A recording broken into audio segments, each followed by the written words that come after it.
Hey guys, welcome back to our channel. In this video, I'm going to show you the ways to log in into your Peacock TV account. In order to log in into your Peacock TV account, for that you need to make sure that you already have an account.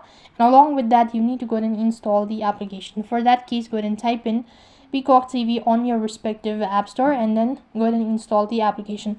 In my case, I don't happen to have the following application, so I'm just going to use a web browser, but then the interface will remain the same. So for that case, open up a browser, type in www.peacocktv.com.